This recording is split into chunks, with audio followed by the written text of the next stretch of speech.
plants using natural gas, almost out of business. And then you have the cement industry, ceramic glass industry, and textile industry with heavy commitments to European buyers, and even the whole industry stop working, and this creates financial losses. Who is going to compensate that? I don't see any sign that the government might be stepping in and subsidizing these industries, and therefore I think this was a serious disruption, and this could have been actually planned in advance, because we knew that every winter we have this problem with Iran. We knew that the consumption is increasing, almost 10 BCM further increase than the usual amount, and LNG, FSRUs are already available. We have also Silivri and Tuz Gölü, Tuz Lake storage facilities, not at full capacity, but they could be also filled in advance. And like in the oil industry, Turkey is a member of International Energy Agency, where we have a commitment to keep almost 3 months of imports in strategic reserves. I think similar things could work for Turkey, because natural gas is not only an economic, commercial matter, but it's a national security matter. As we have seen, our industry has been seriously damaged because of the lack of gas. So Turkey should be able to keep in strategic reserves at least 2-3 months of import requirements, so that when there is such a crisis, and even for 1 day, 2 days is too much, especially for industries like glass industry or food industry, pharmaceutical industry. These are critical industries where you cannot afford even 1 hour of disruption in energy supply. I think the first will be the political implication, because Turkey has been isolated. This is quite strange, because Turkey is the largest power in East Med, but it has been isolated. There was a sort of a de facto alliance against Turkey involving Greeks, Greek Cypriots, Egyptians, Israelis, and even the Gulf nations like United Arab Emirates. One of its companies, Mubadala, was quite active in Israel as well as in Cyprus, South Cyprus. And so now one major implication is that Turkey is recalibrating its foreign and security policy in the region. As we have seen, UAE Crown Prince came to Turkey, and President Erdogan will be going there quite soon. And with Egypt, steps have been taken between foreign ministers to appoint respective ambassadors, and cautiously, prudently, but I think there is progress in this regard.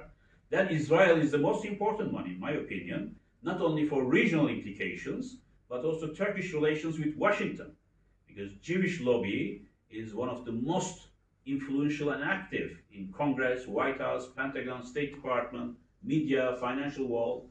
So Turkey has a lot to gain from recalibrating its foreign and security policy in the region. And one, of course, the biggest problem will be still Syria, where how it's going to be dealt with. Libya will continue to be a problem. But if UAE, Saudi Arabia, Qatar, Bahrain, Egypt, Israel are in talking terms to one another, I believe that these issues will be dealt with in a more politically acceptable manner, so that Turkey will not be isolated, will still emerge as an influential regional power to reckon with on all matters. But these steps have to be very, very careful and part of a systemic and integrated strategy, rather than now this is the whims and the winds of the time of the present, and but things will change. We can still, torpedo. Long-standing should be part of a long-term approach to regional security, peace, and prosperity. Then it will work. Otherwise, because there's a criticism level that Turkey in the region as being an assertive power, and therefore there is suspicion. Of course, the suspicion is mutual. Turkey doesn't fully trust these countries in the region, and neither do they trust Turkey. So I think these visits taking place will be somehow building confidence, rebuilding confidence between our countries. And I believe that US and United Kingdom play a key role in bridging the gaps between the countries in the region, because we are in such a, as we see, crisis in Ukraine, and more crises are expected to come in different parts of the former Soviet geography and neighboring countries, including Central Asia. And there is a need for relatively pro-Western countries. Turkey somehow could be included in this still as a member of NATO, OECD, Council of Europe, and perhaps renewing our relationship and ties so that in the new world being configured, so there's a new sort of alliance that will counter, that's a very sensitive issue, the moves from China, Russia and Iran. So Turkey will find it a bit difficult to rebalancing this ties because it has good relations with China, Russia and Iran.